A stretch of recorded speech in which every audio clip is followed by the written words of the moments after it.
welcome to my channel, Whisky and Wool. This is my Knitter's Life series, season 2, episode 4.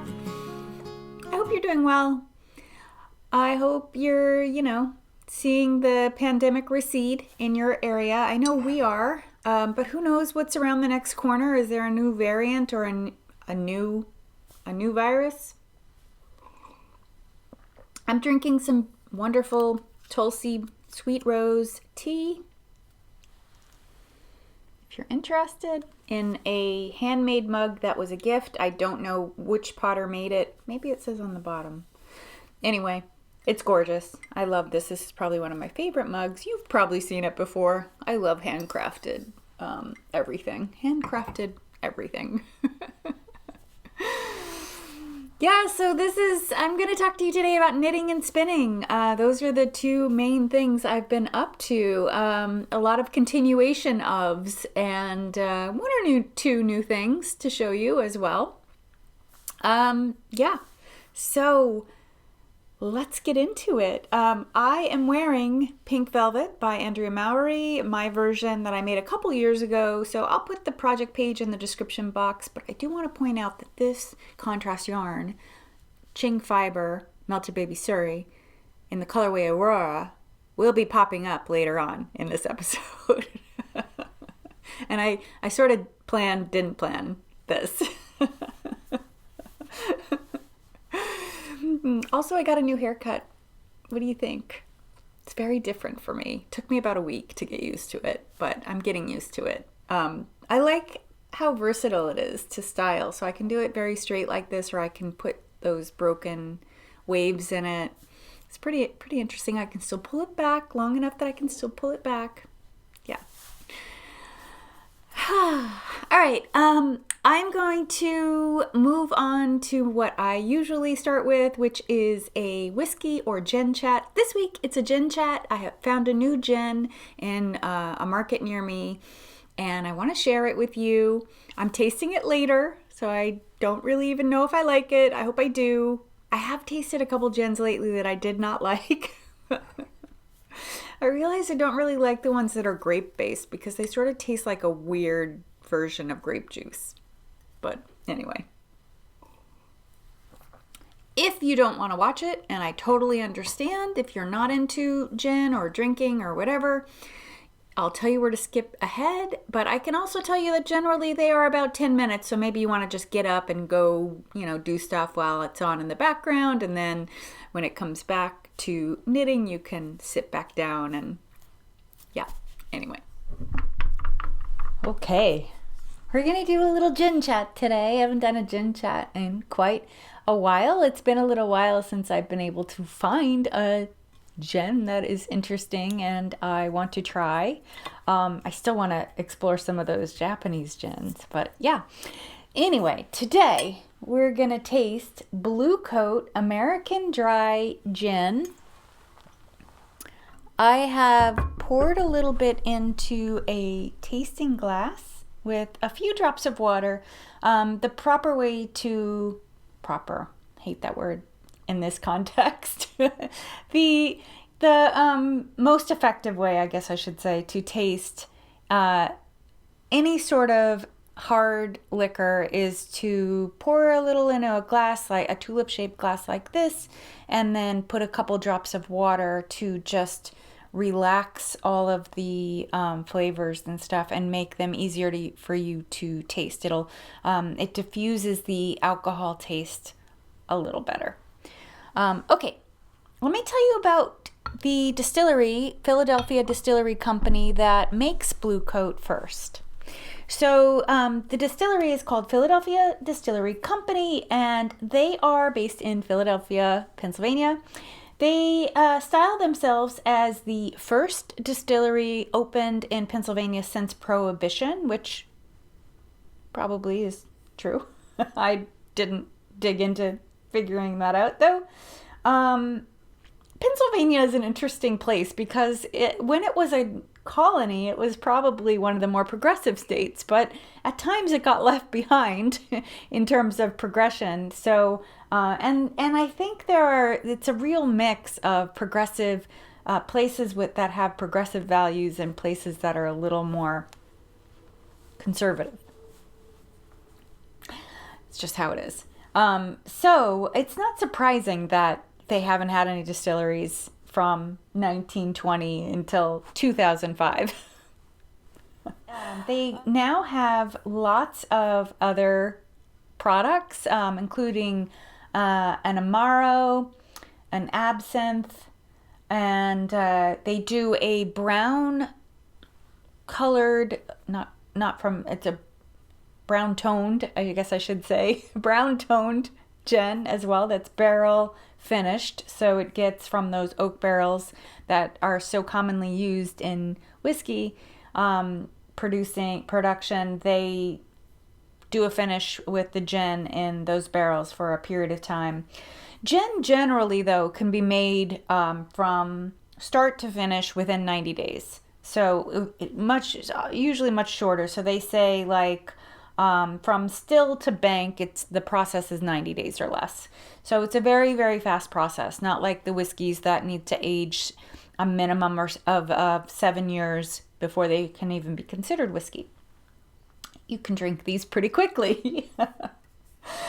Okay, so this is an American style gin. I actually think on the bottle it says artisanal spirit. It retails for about $25 to $28 or $30 US, so very affordable as alcohol goes. What else can I tell you? So in the US, American gin is just a marketing term. There's no the Federal Tobacco and Alcohol Bureau does not regulate what goes into gin. Not like English gin, or UK products. So UK products are governed by the government what goes into them. Like I think a dry gin must have juniper in it, for example. Yeah, so American gin does not do that. So anything goes. Generally speaking, the term American dry gin harkens back to that London dry gin term. And that style, London dry gin, emerged in the early 19th century, but it's now produced all over the world. Yes, and I have here in my notes, to be considered a London dry gin must produce a redistilling neutral spirit in the presence of botanicals, and it cannot contain more than 0.1 gram of sugar. American dry gin may or may not be similar. Bluecoat uses a base spirit that is a blend from 4 different grains from barley, corn, wheat, and rye. They distill it to a strength of 95% and then water it down. That's a common practice. The botanicals that give it flavoring, of course, like any American style gin, those botanicals may change. Generally speaking, though, juniper is still a pretty common flavor that you'll find in gins. The name Bluecoat refers to the blue uniforms worn by the soldiers of the Revolutionary War, the Continental Army, during America's War of Independence. The uniform's gold piping is mimicked on the label. Well, not this one because it's white, so maybe earlier bottles of it. And the gin is distilled 5 times. Presumably in accordance with the London dry style, it is distilled with botanicals. And then an additional 4 times. So first with botanicals and 4 more times. The recipe, of course, is not disclosed. That's about all I know. Usually, generally speaking, gins have anywhere from 12 to 24 different botanicals. Apparently there is one in Germany, a German one that consists of 74. Often that'll be a marketing thing on the label where it'll say distilled with X number of botanicals, and then it might list a few of them. They never tell you all of them because they're trying to keep their recipe a secret. Oh, the barrel finished one that I was talking about that comes out kind of a golden color. That's got what they call an aged expression, and they keep it in the barrel for 3 to 8 months. And it's American oak barrels, as I said. Cast aged gin isn't unusual. It is unusual, but it's not new. Gin has been aged in oak for up at least until the 18th century. This distillery is in Philadelphia, as I think I said, and it's beautiful. I'll put in a couple pictures. Big open space. It has a gorgeous, huge tasting room with couches and lounge chairs and stuff like that. They are open on the weekends, generally Thursday through Sunday. They have a patio as well, an outdoor space. Yeah, and they've been producing some interesting things for over the past few years. I think that's about all. I don't know who owns it exactly, but I think it is owned by a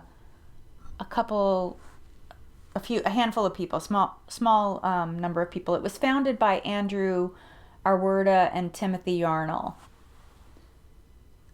And they launched their first gin in 2006. All right, let's taste. So it's clear, which is typical of gin.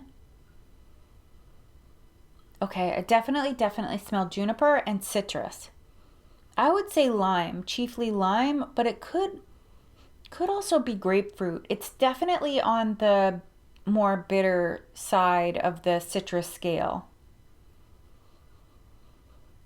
There's other herbs in there too. This is where your nose can just get confused with what you're tasting or what you're smelling. There's something really fresh and sharp in there. It's not pine. Definitely grapefruit. Grapefruit and juniper are the prime things. There's other things too. I'm going to taste and see if I can figure it out.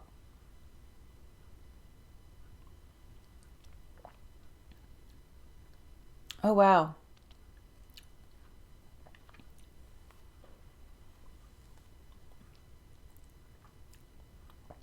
Okay.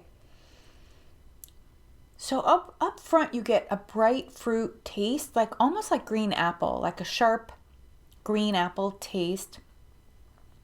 There's something sort of like I think like there's like a viscous quality to it after it's been in your mouth a moment, and it finishes with grapefruit. There's some other stuff going on in there I am having a hard time identifying.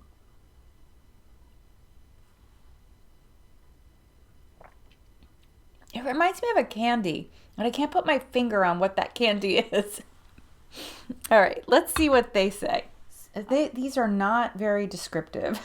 They're sort of mushy, nebulous terms. Smooth, complex depth flavors that permeate the palate with a finish that's long. Yes, they're not really telling you the flavors. Okay, let's go over here. Okay, I'm going to Flavier.com, which is my go-to because I love the flavor spiral, which I'm going to share with you on screen here. Oh, this is great. Okay, so they say, smell juniper berries with an extra punch of orange and lemon peel. So I said lime and grapefruit. I was completely off. Flavors are citrus fruits opening with tangerine and warm clementine. So I was saying green apple. Juniper is ever present and full of juice. Slight herby notes of coriander. The finish is citrus and fresh. On the tasting wheel, they have coriander. So some of those herbs I was having trouble. Berries, coriander, leading to orange, juniper, citrus, herbs, just generally herbs, clementine and tangerine. Interesting. So I'm not tasting the orange so much, but maybe my palate's off today. I have one other site that has flavor notes. So let me just see what they say. On the palate, extremely smooth, viscous quality, juniper, plenty of citrus, ruby red grapefruit, orange zest, lemon. Juniper is earthy and woodier of character than others. Spice notes from angelica and coriander, adding a refreshing spicy quality and slight cardamom flavor. That's the cookie or candy that I'm tasting. The finish is medium length, notes of sweet orange pronounced by pepper. Okay. Excellent gin. In many ways, it's a classic expression of gin with fresh juniper and citrus notes. I love the citrus in it. It's really, really good. Like, I've realized that when it comes to gin, that's what I look for. The one that I tasted this before last year on my channel, the Tanqueray Raniper Lime is probably one of my favorites, because I just really love that strong citrus taste that you get with that. So yeah, I hope you enjoyed. This was much longer than my normal, but I hope you get a chance to find a tasty bottle of your own, or maybe try Bluecoat. It's global. It's offered globally. It made it over to UK, I think, in the last 5 or 6 years. They also have an elderflower flavored one, which sounds interesting. I hate elderflower, so I really like it sometimes and not so much other times. It has to be balanced correctly, and I think I might try theirs, because I think these guys know what they're doing. They do look over at they talk to their Scottish peers quite a lot, and they have imported some stills from Scotland and stuff to help them with their production. So very, very interesting, even though they're called Bluecoat. No hard feelings against the red coats. These days anyway. All right, take care. All right, you might have noticed I have a finished object. Yay! I finished my half and half triangle wrap, which I'm going to take off of Martha so I can show you and talk to you about it. This thing is massive. So if you're not familiar, this is based on the pattern by Purl Soho. It is a free pattern. And basically what you're doing is knitting. Oh, I see lots of ends I haven't finished clipping. What you're doing are knitting 2 massive triangles, and you start at on one side and slowly, so you start here, you have a cast on edge. Look at how big this is.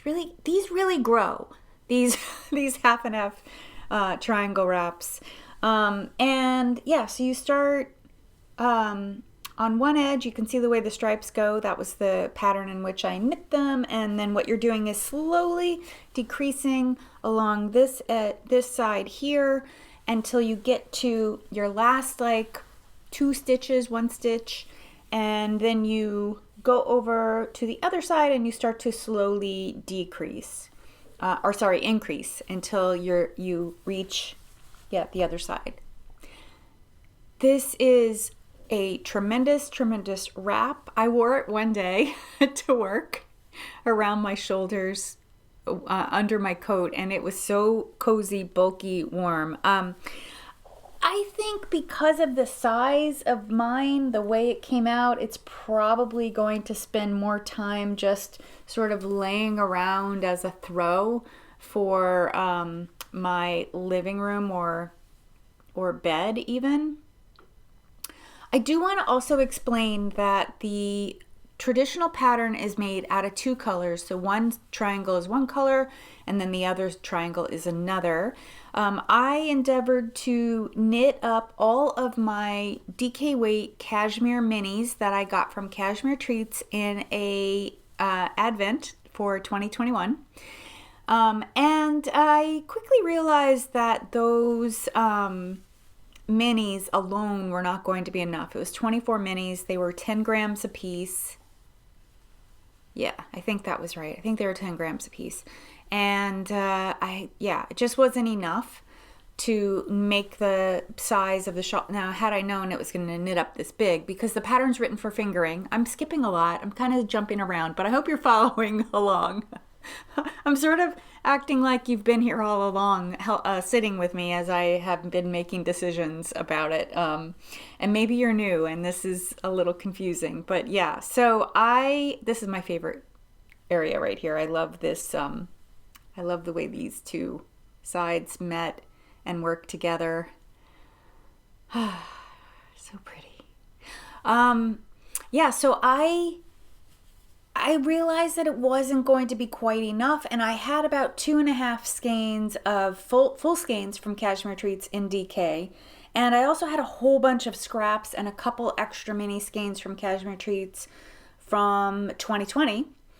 So I brought all those over and incorporated those, and basically what I ended up doing, and then I bought 2 more full skeins from her. She had a sale or something around the holidays, so I bought 2 more. So I ended up using 4 full skeins, some scraps, and those 24 mini skeins. And I used every last bit except for a little bit of black.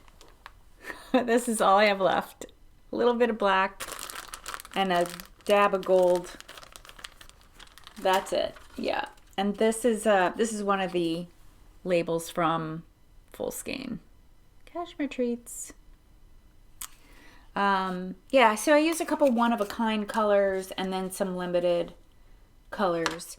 So because I had 24 skeins, she dyed the Advent in a gradient pattern. I'll put a picture here of how the yarn looked before I got going on the cast on. Actually, I started on the cast on and knit a little every day for December until I got derailed by something which I don't recall right now. So what I decided to do was group the mini skeins in sets of 6, so 4 sets of 6, using 12 mini skeins on one side and then 12 on the other. So I ended up with this like terracotta to pale pink, and I incorporated red from last year and a little bit of yellow I had left over from another project. And then it moved into darker pinks and gray, like grayed lavender tones. And those like speckles that you're seeing, these are all from the mini skeins. And then I had a very neutral full skein. That was what I had, 2.5 neutral skeins that had pops of colored speckles, but it was mostly neutral, like kind of like the color of the wall behind me, that I just incorporated all throughout. So that was a color that was used all throughout the entire shawl. And then on this side, there was a blue-purple grouping, and then it moved to a yellow-green peach grouping. Yeah. So you can kind of see, like, this ended up being this section here, this blue section, that was 1 set of 6 blending in with 2 full skeins. This was another set of 6 blending in with 2 full skeins. And on this side, pretty much matched up. This was 1 set of 6. This was the second set of 6 up here. I did mix in some dark gray scraps that I had as well, to just kind of balance the pops of color I was putting in. And yeah, I actually ended up running out of yarn before I completely finished the shawl. I had about, I think 3 more stitches to decrease here, which would have been 3 ridges, 3 garter ridges. And I didn't say that, the whole thing's garter stitch. It's just garter stitch. So you're just knitting every single row. So I ended up a little bit short, about maybe a 1/4 inch. There might have been another 1/4 inch of fabric that would have been on this yellow-green edge. But I just was out of yarn. So I just decided to stop, and I just knit those stitches together and then did the bind off. Yeah. I think so. I cast on 205 stitches for this, and you can see more. All the things that I've said are all on my project page on Ravelry. And by the way, if you're not on Ravelry and you have questions about things that maybe you would see on my Ravelry page, you can reach out to me, and I will share with you the information. No problem. But yeah, Ravelry linked show notes will be linked below, but I'll also have details about the pattern that I used and the yarns that I used below as well for you. So yeah, I cast on 205 stitches. I think that was about 10 or 15 too many. I think 190 probably would have been the way to go. And then I probably would have been fine on yarn yield. The other thing that happened to me with that amount of stitches cast on is that this became more of a rectangle, and the idea is that it's a square. So it's more rectangular shaped than, not a true like balanced rectangle, but kind of just a little, two sides are a little bit longer than the other two sides, if that makes sense. Nevertheless, I love it. It's a very much a luxurious wear and a luxurious project, and striking, I think. I love the way the fabric came out. I did have doubts. You can see right there how the triangles don't match up. You can see how they, like on the actual pattern, they match up really, really well across the bottom. But I had trouble because of I cast on too many stitches.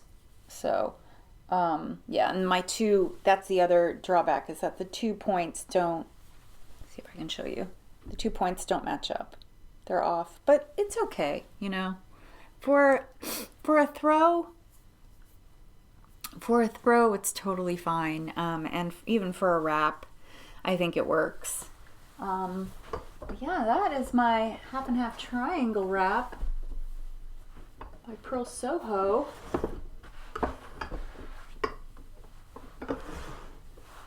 Let's see if I'll get Martha all set up here. This is my mannequin, Martha. She's my size. It's really handy to have a mannequin your size. And I make her look, she's a vision of color. Yeah, it's really handy to have a mannequin your size if you're doing any sort of home making of clothes and things. So yeah, she's just wearing an old t-shirt, just because I'm usually wearing a t-shirt under my clothes. So helps me gauge the sizing better. There you go. Yeah, so that's my half and half triangle wrap. It is done, and that was such a beast to make. It was relaxing and a wonderful comfort knit, but I'm really glad it's off the needles. I have been I'm mostly a sweater knitter. I think that I understand how long sweaters take me. I think knowing how much more knitting you have to do to finish something is, for me, it's part of the motivation that keeps me going. Like knowing that, I just have about another 4 inches or so, and then I'll bind off, and then I'm going to cast on a sleeve and yada yada. All of that, like knowing that really serves as something to help me go forward. So I do working on something like this where that information is just in a void and unseeable can make the project seem kind of sloggy, kind of like it's taking a little too long. Yeah, so I'd been working on this shawl, and then I was also working on another shawl from my Advent. It is the Olann Helios shawl. There was a knit and crochet aspect. So that shawl, I did not knit on that shawl at all over the past 2 weeks. I've put it aside. I just need to not be looking at it and thinking like I need to move on it for a little while. So I'll circle back over to it probably definitely later on this year, probably later on in the spring. Because that pattern, it's gorgeous, but every single thing that you're doing is concentration. And like, it's not something you can just pick up and knit, and watch a foreign language film. Like, you just can't. Or even like having a conversation, you're just more likely to make a mistake. And I have one more, I've got to finish the section that I'm on, and then I have one more section to go. And I really hope that last section is mindless. It looks like it could be. It looks like it's kind of some sort of rib, or maybe broken rib sort of thing. Like, it's the border. Yeah, I just don't want to work on a black hole pattern or project right now, a project where I don't know where the end is. So I put it aside, and I will pick it up again down the road. Nothing against it. I just think that the designer should have been thinking a little bit more about holiday time. Knitters kind of want something a little more relaxing, and maybe mixing in some relaxing techniques with some that require a little more concentration would have made the project perfect. It's pretty nice though. It's beautiful. I probably have put pictures on screen by now for you. All right, so besides working on this the past couple weeks, I have made significant progress on the polar bear that I have been making for my granddaughter. I am going to Texas in 2 weeks to visit them, but this thing is massive. My intention was to bring this to her to when I go visit in March, but I don't know if it's going to fit in my suitcase. I'm going to try. So I'm going to try to finish it, and I am going to try to fit it in my suitcase. But I have got the body done. And I am working, I did the ears, so you can kind of see the face, and it's your little front legs. It will have, I think, paw pads stitched on here. I think that's in the pattern. I bought a kit, so this is a Susan B. Anderson pattern. I bought the kit. And the yarn is so soft, so soft and squishy. So I still need to knit the back legs. Why am I not showing this properly? Here, I have to knit the back legs. He gets a sweater, so he'll have a sweater, a little tiny sweater. And then I will embroider his face. So he gets a nose, eyes, and little mouth. And then I think each of the feet have paw pads, little beans. Oh, and a tail. He'll have a little tail. So yeah, this really surprised me as I continued to knit and knit how freaking big it is. It's going to be a nice, she's little. So this is almost as big as she is. She's my granddaughter is a year, about 16 months. So yeah, this will make a nice pillow, I guess, if she wants to curl up and watch TV for a little bit, or put it in her tent. She has a tent. It's bigger than their cat. It's bigger than my cat. I hope it'll last a long time. I hope she loves it.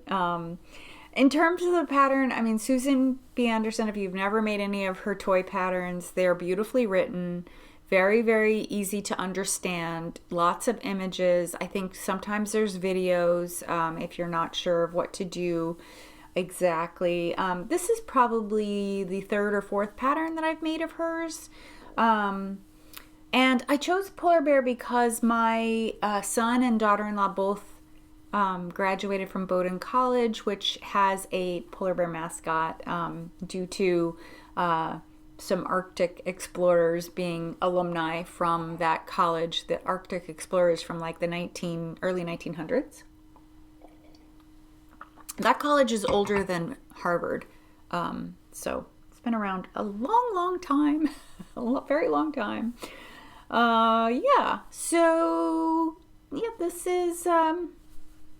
the Sleepy, is that what it's called? Sleepy Polar Bear? Yeah, Sleepy Polar Bear by Susan B. Anderson. And gosh, I hope I finish it this weekend. I have to say, like, some of you might be more experienced toy knitters than me. I'm not into these fiddly little bits and pieces. And once you stuff this thing, because you stuff it when you're about here, it really is no longer relaxing to knit. Because having this, like, sack of fluff on your lap and, like, moving it around is pretty awkward and not, not relaxing.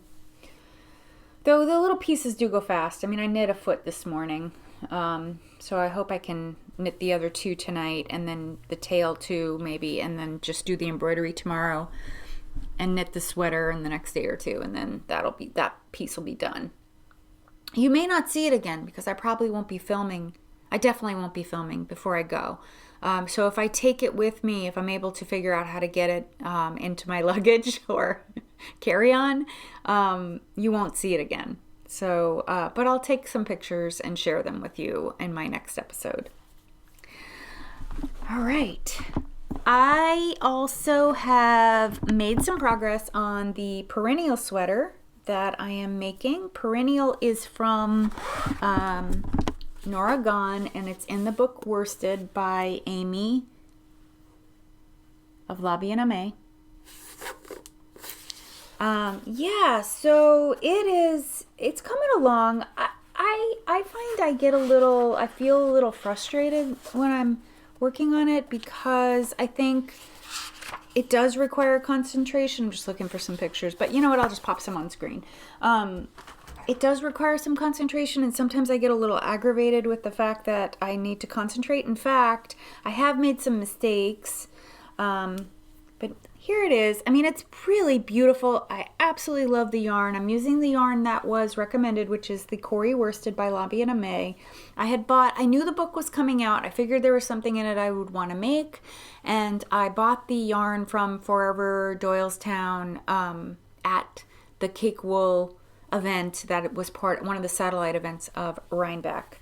So I bought a sweater's quantity of this beautiful rusty, dark rusty color called Kitsune. It's one of Labie and Aimee's regular colors in their regular color lineup.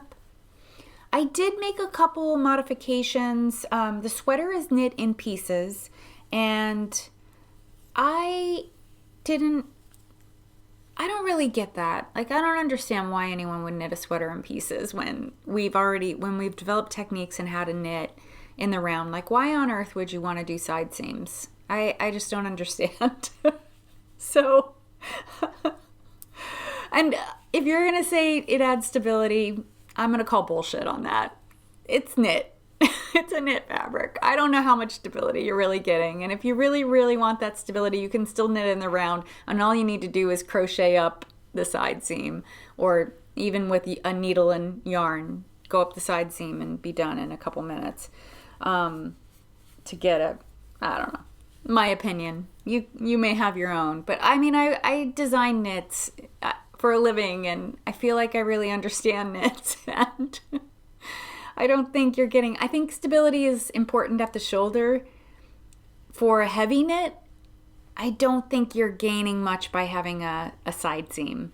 I really don't. Anyway, I decided to knit in the round, and it's pretty easy to do. It's a bottom-up knit. All you do is just, cast on the number required for the front and the number required for the back, and place the markers for your cabling. And then I placed a side seam marker as well, and then my beginning of row marker is the other side seam. There is a scooped front that is in the pattern that I skipped. I just decided to knit straight across for the front hem. I think I shared this last time. My son was looking over my shoulder at the pattern, and he said, "Why would you have a hemline that way? That's really unflattering." So I didn't have an answer. So And I just think this is more wearable. I think if you have that sort of shape, then with styled correctly, it's going to look amazing. But I do think you're limited in your way to style it. So I just wanted something a little more wearable.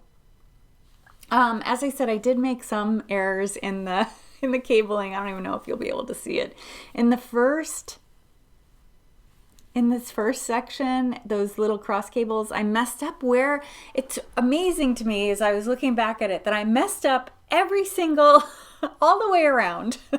I messed up where I was moving as I was moving the mini cable over, these tiny little cables that are right here. Can you see them? I think you can see them, these guys. So as I was moving those over, I just moved them over a stitch off. But I did it both on the front and the back, which is just bizarre to me. And by the time I noticed it, I was almost where I am right now. And I just was like, well, I'm not really gonna, I don't really want to rip back, 30 or 40 rows to fix that. So I think what I'll do is try to just do a little duplicate stitching over it to make it look nice. I actually don't think it looks all that. It's kind of being maybe a little too picky, I think. I'm going to try to show you. Can you see, like right there? Right there. Too picky, right? So Nora actually gave directions on how to do, like very specific directions on how to do that one stitch crossover. So it's a stitch crossing over another stitch or crossing under another stitch. She has very specific directions that are really slick and cool. I loved it. I loved that technique. I will probably always use her techniques from now on whenever I have a single, a 2-stitch cable. Because it's really, really cool, and it comes out looking great. Like it's a method that I don't think I ever would have come up with on my own. So it was pretty interesting. By the way, I think, where's our armpit right there? I think I only have another repeat, and then I'll be ready to split for the sleeve. Yeah, it's a little bit of a crop. I don't know how cropped I'm gonna make mine. I tend to, when sweaters are cropped, I tend to not go any shorter than 20 inches from shoulder seam to hem. My preference is more in that 22 to 24, which really isn't cropped anymore, but that's a normal length for me, would probably be like a 24 length sweater. Longer than that, 27, 28 would be very long on me. I have a very full bust, so there's a lot of fabric needs to be constructed to go over this. If I were smaller busted, I probably wouldn't need to knit so long of a sweater. Anyway, that is the Perennial by Nora Gone out of the Corrie Worsted by Lobby and Aimee. And yeah, I can't wait for that to be done. I think I'm going to love wearing that as much as I probably don't enjoy knitting it. I shouldn't say that. It's enjoyable enough. It's just something like having the polar bear to work on, which is fiddly, and then having that, which is fiddly. I guess because I'm knitting it in the round, there is every other row is a rest row where you're just knitting, aside from like the purl the purl rows on, that frame out the cables, you're just knitting around. But yeah, it requires like paying attention and looking at the chart. I don't think the chart is all that memorizable. I just realized I hadn't taken a drink and I was putting it down. Picked it up, didn't drink, put it down. Almost done with my updates because I didn't really need to show you the Olann shawl. It'll be back if you are curious about how it'll work out. I should have listened to Max Sear with that, because he said on one of his episodes in December that he wasn't going to do the applied border the way he was going to do his own way of the applied border so that it would be more relaxing. And I wished I listened to that and did the same. Anyway, all right. This is the sock that I've been working on for the DRK, Drea Renee, Andrea Mowry's knit along for spinning sock wool and then knitting it. And you can join in if you're not a spinner too. You can just use any, as long as you make her pattern, the DRK everyday sock pattern. You can join in, and it ends at the end of March. I should have these done, no problem. I'm going to take them along with me to Texas, so they'll probably get a lot of knitting time. Yeah, the yarn is hand spun. This is some fiber that I bought from Green Goat Ranch, one of my go-to fiber people. And it is the colorway Fairy Godmother. I think that's the right color. It's based on Cinderella. The Fairy Godmother and Cinderella. It's pink and blue. Yeah. That's about all I can say about that. Nice, mindless, easy. I love this pattern so much. This sock pattern so much. Very easy, and this has just been my bring it to meetings, bring it to work, bring it shopping, bring it wherever I'm going, my on the go knit project. All right, I have a new project, a new cast on, and I filmed a little video last week or earlier this week when I cast it on, so I want to show you that video now. This is where you're gonna see this. I wanted to share a new cast on for me today, this week. I am working on the Vertices Unite baby blanket by Stephen West. I think this is the third one I've made, though in my head I've made about 10. I just don't cast on the ones that I think about. But yeah, so this is for a friend of mine whose baby we know will be a girl. And I'm using up lots of old stash, which makes me so happy. This is probably literally the oldest stash I have a full skein of still, not counting my partial skeins. This is from 2016. The youngest of these is from 2019, and I think that would be this one and this one.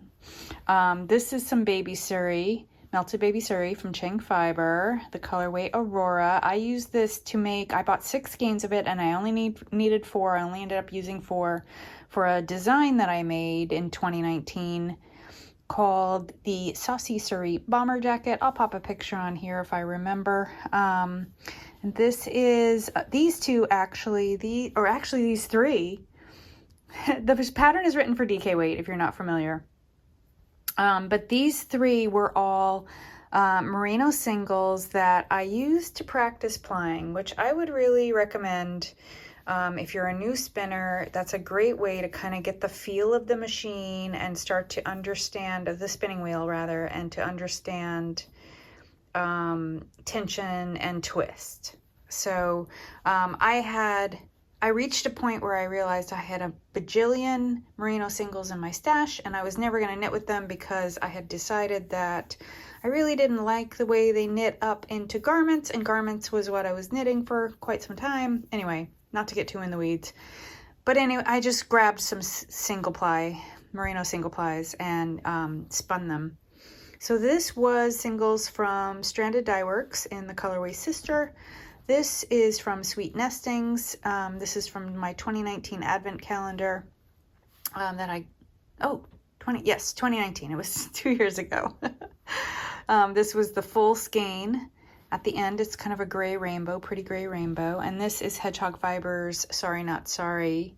I actually used a little bit of this. I don't remember in what project. Maybe it was another Vertices Unite pattern. So this will be the lowest yardage position because it's about 170 yards instead of 200. But yeah, I really hope this friend of mine likes orange. I'm not really sure. She doesn't wear it. She wears lots of colors. She does wear red quite a lot, so orange isn't that far off from red, right? Also, this is gonna be a lot of pink. This is actually in one of the more low yield positions. But I think it's going to be so cool. I did another Vertices Unite using a Melted Baby Surrey as one of the colors, and I love the way it came out because you just get these patches that are, you know, textured. So really cool. But yeah, literally just started today. Yeah, so I cast on a baby blanket. And this is where I'm at now. I am still on section 1. If you're not familiar, the pattern is knit in a modular fashion. So this is the center square or parallelogram, I guess is probably what it is. I think it's going to be really beautiful. The orange yarn, I know in that clip I talked about the orange, not being sure whether this friend of mine likes orange. The orange yarn was a gift from, I was on a wool walk actually, I think it was in 2016. I went to one of the local yarn shops in New Jersey, and for some reason I got a skein of yarn gifted to me, so they gifted me this orange yarn. And what else can I tell you about it? Oh, the other thing I was going to say is that I was concerned about the orange for my friend. This is the biggest spot where orange is on that pattern. The orange is also color A. I used it for color A. Color A is also used for the trim around the outside, but I don't think I've ever used color A for the trim around the outside when I've made this pattern. So I'm probably not going to use it. If I have enough of that rainbow, that gray rainbow, that'll be my outside. But this has become the new half and half wrap for me in terms of, comfort, easy, mindless knit. This and the sock, very easy knitting. And this is going to quickly become too big to take anywhere. Otherwise, I would bring this. Depending on where it's at, I may bring this to Texas. It's 5 balls of yarn, so I need all 5 of those with me because once I'm done with this big section, I'm making a couple little sections out of the other colors, and then you make another big section. So I would want to bring all the, the OCD in me wants to bring all the colors, and that's a lot of extra stuff in my bag. So I might bring a different cast on. I might need to cast on something that is a little more social knitting, but also a sweater, preferably that's social knitting. I can bring like a skein or 2 of yarn and have enough yarn to knit on the entire time I'm there. So I'm not sure yet what I'm gonna bring. I have another week and a half to figure it out. I'm spinning another option for my Don't Look Up sweater for the dark color. This is a fiber bat from Frost Yarns. Wait, I have her tag right here. Frost Yarns, Nicole Frost. Yeah, it was a club color. It's the most expensive bat I've ever bought. The color is inspired by a black rooster, Anam Simani. They're from Indonesia. It is a blend of merino, Polworth, bamboo, silk, nylon, and Angelina. And so what I did, because this was like a pretty blendy bat, with the fibers pretty much, this white in there is unusual actually. It's not in very much of it, but it's a lot of like purple and green and black with some textures mixed in from time to time, a little bit of stellina, and a little bit of other things. So yeah, I've made 1 bobbin. I'm working on the second. These little strips of the bat will be the 3rd. So I apologize, I did not take the bat and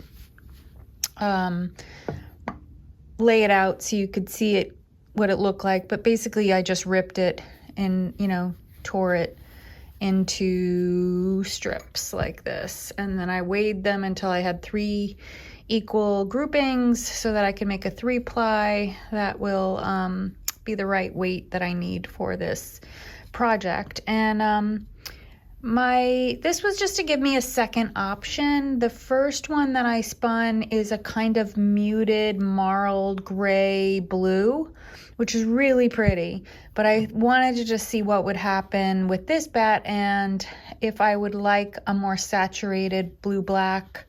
And this bobbin is more colorful than I think this will be the most colorful bobbin. I think the other 2 bobbins will not be as colorful. I just think for whatever reason, these bits had a lot of pink in them, and I didn't see a lot of pink in the rest of the materials that I am spinning. It's a lot more black. So we'll see what happens. I'll make a skein and I'll show you how it lays out with the other 2 colors. I have been spinning, so this is actually the pattern that I've been thinking about is the Don't Look Up sweater. That a few knitters have hacked the target, and there's also like a designer, I can't remember, ALC or AIC is the designer that made the original design, and then Target sold a more affordable version of it. I'm sure, like, you know how Target does that designer where they do more affordable designer versions of things. So this was one of those, I presume. But the sweater ended up on Jennifer Lawrence in the movie Don't Look Up.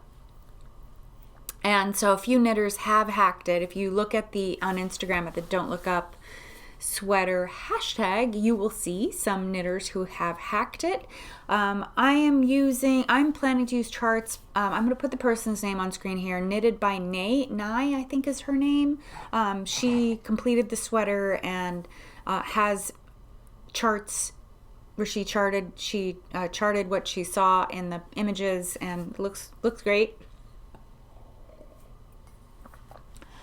I'm not sure I'm going to be able to bring this either. So I thought it would be my next cast on, but maybe not. Anyway, I have been continuing to spin for it. So I've spun 2 more skeins of the Polworth from Sea Colors in Maine. And I have 3 more skeins to make. So I'll have a total of 6 skeins and I think I'm going to end up with between 1,000 and 1,100 yards. The remaining 3 skeins will be slightly smaller than these, but since I have 3, that's enough to get started. So I can go ahead and cast this on while I finish up the spin. That's actually what's on my spinning wheel right now. And I worked on 2 other versions for the 3rd color. So I have the pink is right there. I've talked about it before, and you're going to see it in the clip that I'm going to show you. So that'll be the pink on that sweater, and then I needed something for the blue-black, and I think I'm going to end up using this. But I did also spin this. This is a more saturated. This is still a little damp. Yeah, so I also spun this. So I did a lot of spinning. I spun 4 skeins this past couple weeks since I last spoke to you. So you could see, like, this one's a lot more purpley blue, and this is more muted and neutral, this guy. I'm gonna let you watch the clip so you can see me waffle on about the colors. Hey, I wanted to give you a quick update on my Don't Look Up spin project, where I'm spinning the yarn for the Don't Look Up sweater. Last time I had determined to use this 100% Polworth as the main color, and then this pink to green, hot pink to green hand spun would be the in place of the pink contrast color, and then I just needed a gray, blue, green. So I've spun 2 different ones. So this one here is still a little damp. That's one option, and then this more subtle gray is the second option. I am leaning towards this combo right here. This one being the black blue yarn. I think actually the actual yarn is navy, or like a deep dark navy, like black navy in the sweater. Sorry, just repositioning. So this seemed like a good alternative. It's got a lot of that blue green in it. But it's mostly, though the fiber was black, it really came out more of a navy, I would say.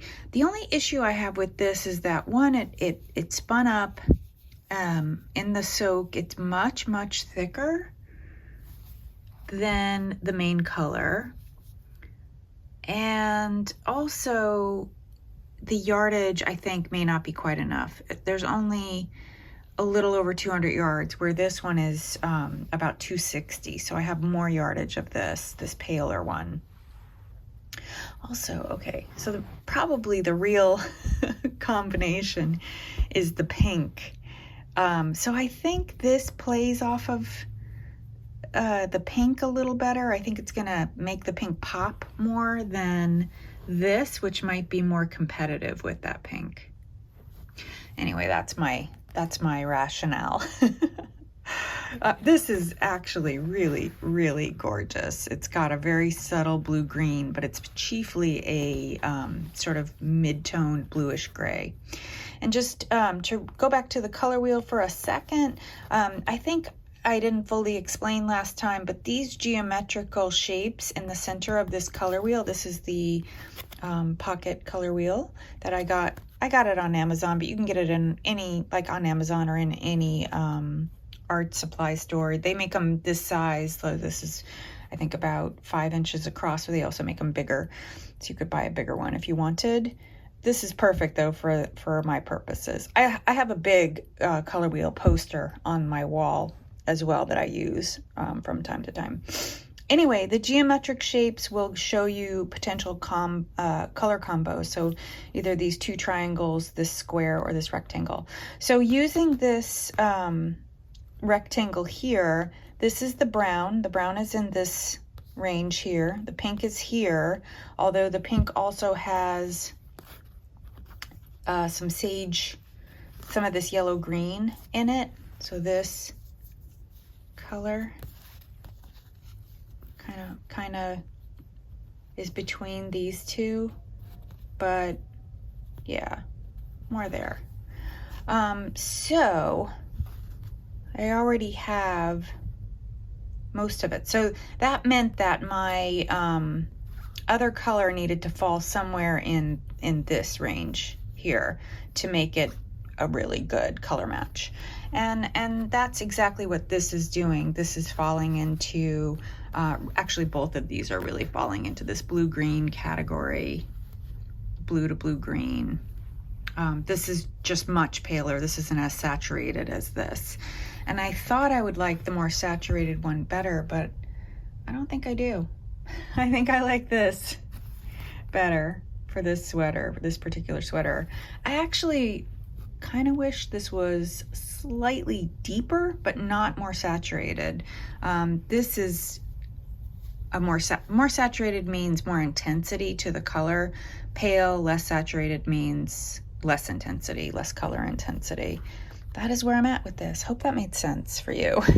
But long story short, I think this is going to be my next new cast on, and I'm going to do these 3 colors here. Yeah, so in hindsight, I should have made this a 2-ply, and then I would have had more yardage, and it would have probably matched up weight-wise a little better with the other two yarns. But then also the colors would have been maybe a little different. Maybe it would have been a little bit more of that blue-green, which for me is the problem, that those blue greens are just a little too close to some of the greens that are happening with the pink to green that I'm going to use for the pink. So I'm not going for an identical, I should also say this, I'm not going for an identical exact match to the Don't Look Up sweater. I'm using it as inspiration for my own. I love that graphic pattern.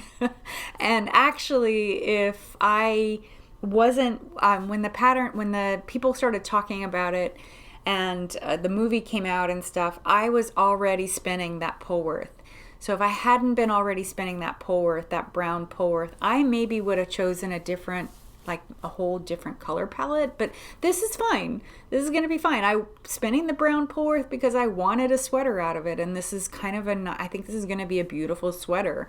So I'm excited to see how it looks. So just know that I'm getting inspired by that sweater and not going for an exact match. And I think it'll be fun and exciting. It's going to be, regardless, I'll probably cast it on whether I bring it with me to Texas or not. I'll be casting it on. I mean, I'm hoping that I can knit my way through the yoke, because I think color work on a plane, like when you're flying, especially, so my flight will be about 7 hours because there's a layover. There's no direct path between New York and El Paso. You've got to do a layover somewhere. So I'm doing a layover in Chicago. So I think, so all in, my travel time is about 8 hours, 7 to 8 hours. So that's a long time. And having some color work when you're traveling alone, I think is really nice. And I'll just like put a recording on, a book, or maybe some music, and yeah, Bob's your uncle. I have stash to share. Enjoy, because there probably won't be much other stash to share going forward. The yarn you'll be seeing will be yarn that I have spun. So I have a couple of things. These are some yarns that were pre-orders. So I'm trying to have a, it's not going to be exactly a no-buy year, but it will be a low-buy year if I can just stay committed to that. I don't see why not. I have so many projects planned that I would like to knit, and yarn I would love to knit with. What the projects are remains to be seen. But so this first yarn, these yarns here, oh my gosh, I have too much on my lap. All right, here we go. These were a pre-order from November of last year, so I didn't buy them this year, but they came this year. They arrived this year, and I did not count them in my yardage total from 2021, because I didn't have them yet. And I actually didn't even know what I was getting. This was a mystery color, a pre-order from Lolo Bean Yarn Company. Her Black Label. She calls it Black Label. Much to focus on. There we go. Black Label. And it is a merino, superwash merino cashmere nylon blend. It's got 15% cashmere instead of the usual 80-10-10. It's 75-15-10.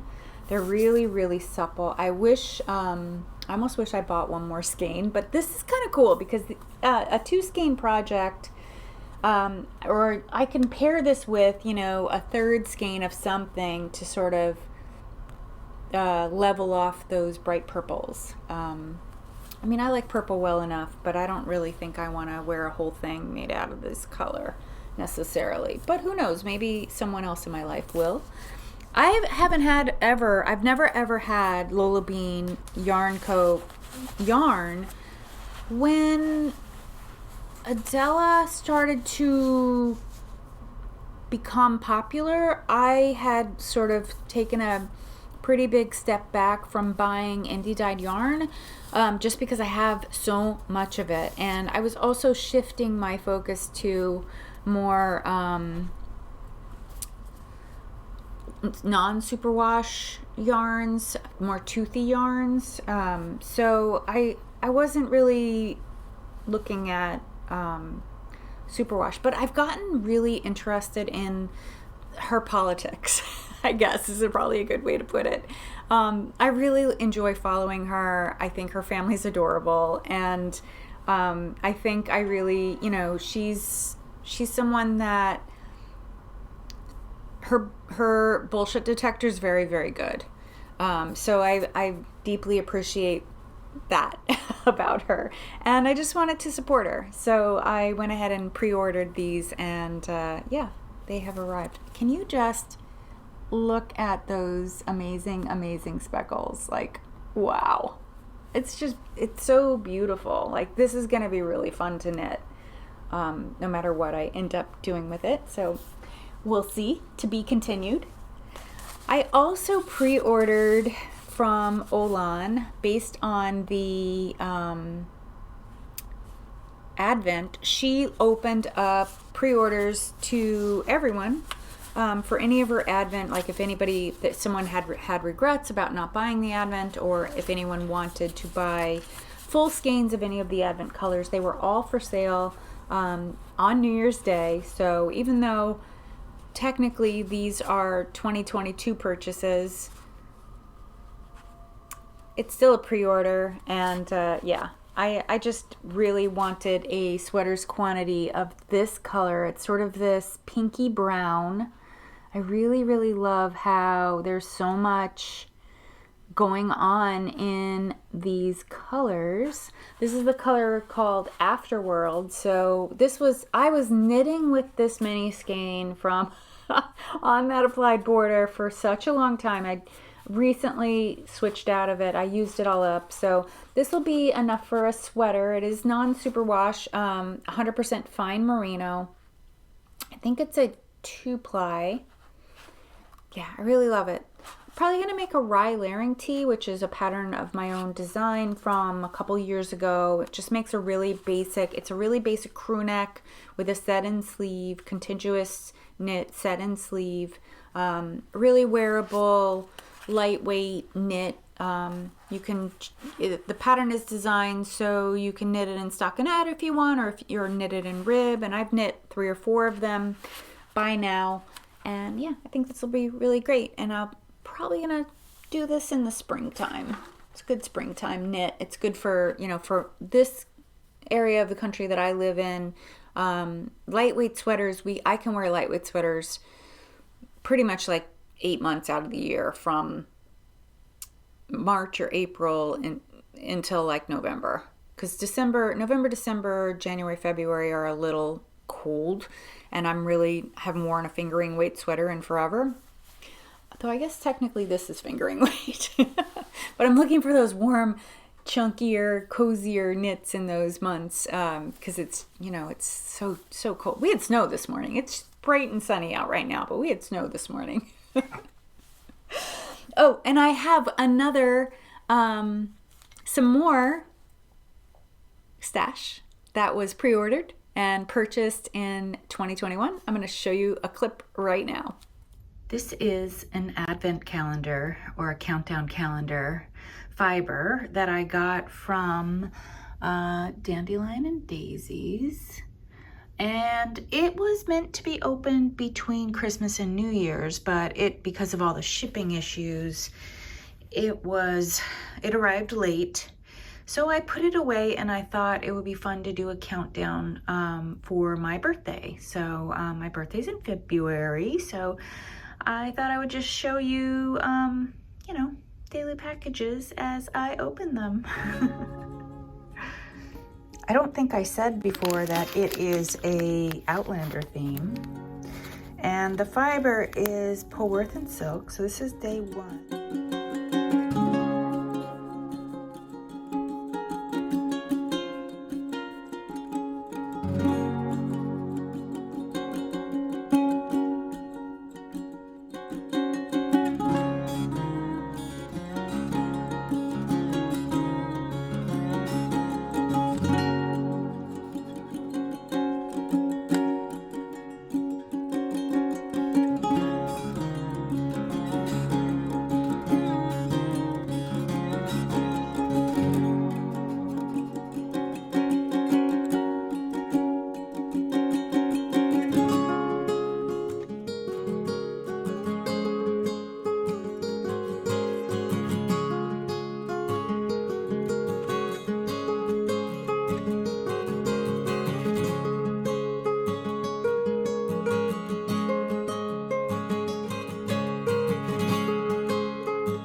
Fun, right?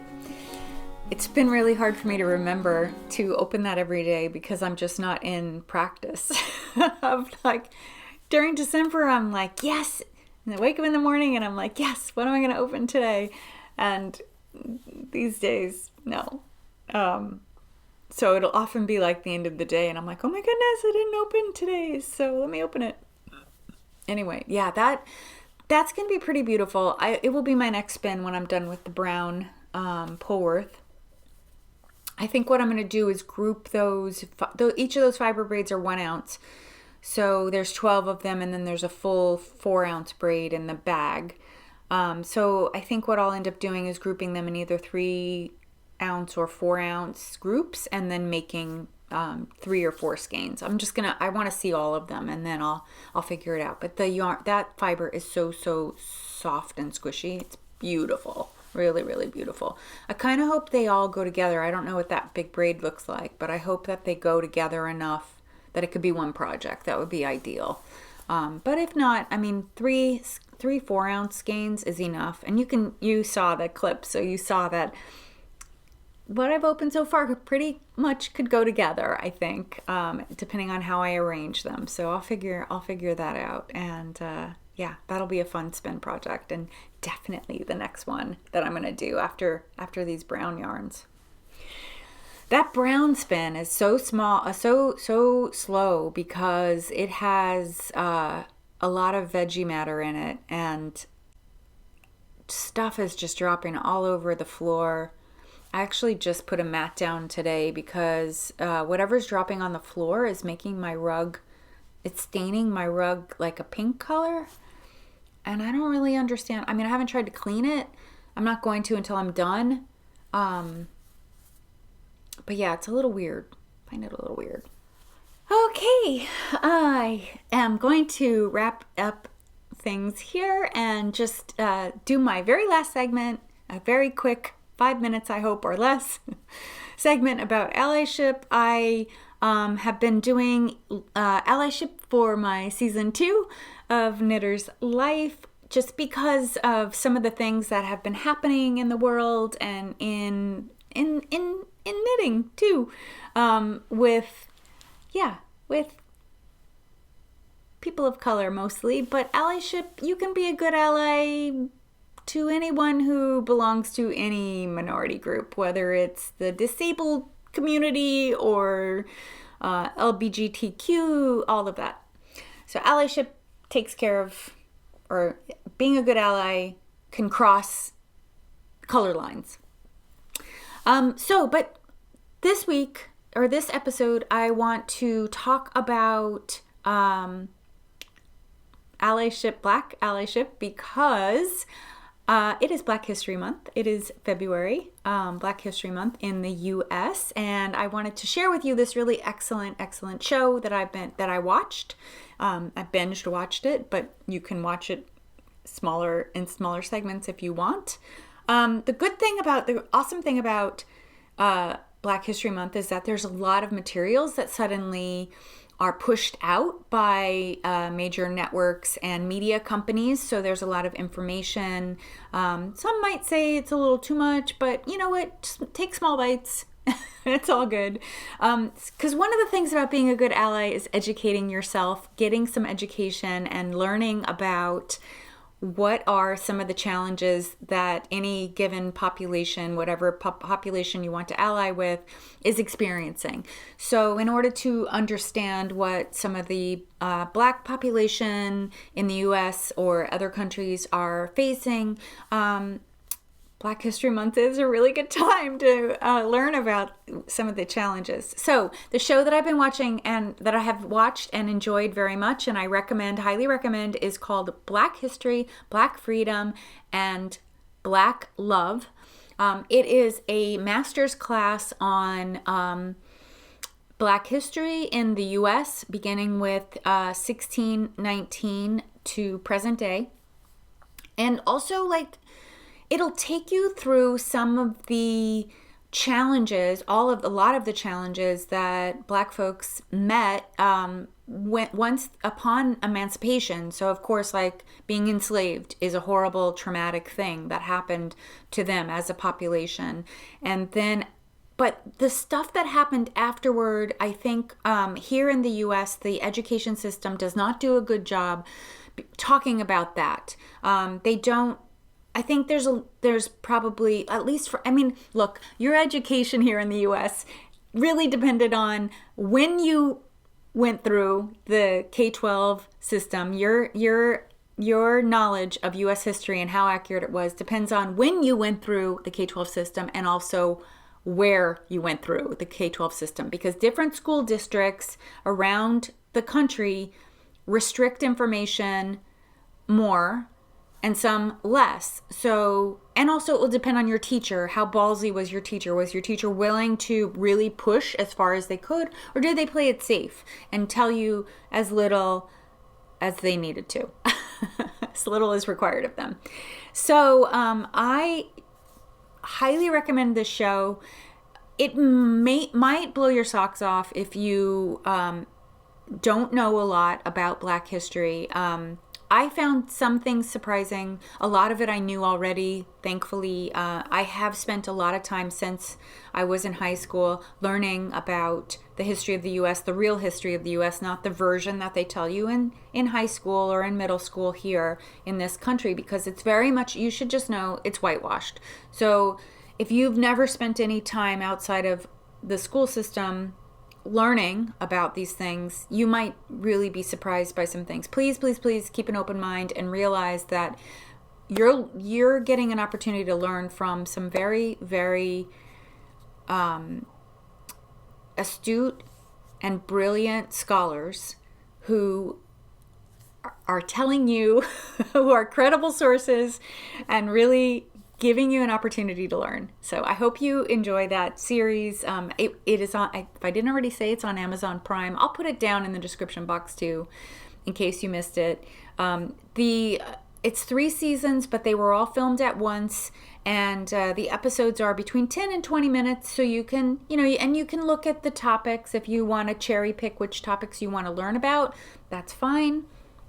But yeah, that's part of being a good ally, is also learning, taking the time to learn and educate yourself on challenges and all of the things about the population that you want to support. And that might mean talking to folks, but also not expecting them necessarily to educate you, instead seeking out your own sources of education, credible sources of education. So, and I can talk about what credible sources are next time, or in a future episode, if that's something that you don't quite know how to figure out. Yeah. Anyway, I hope you enjoyed this episode, and I look forward to seeing you again soon. It won't be 2 weeks, because 2 weeks I'll be in Texas. 2 weeks from now I'll be in Texas, and then 3 weeks from now I'll still be in Texas. 4 weeks from now, I should be able to film an episode for you, or maybe I can, we'll see. So don't be surprised if it's not more 3 or 4 weeks before I'm back. Just busy travel schedule for a change. Anyway, have a great rest of your weekend, rest of your week, and I will be back again as soon as I can.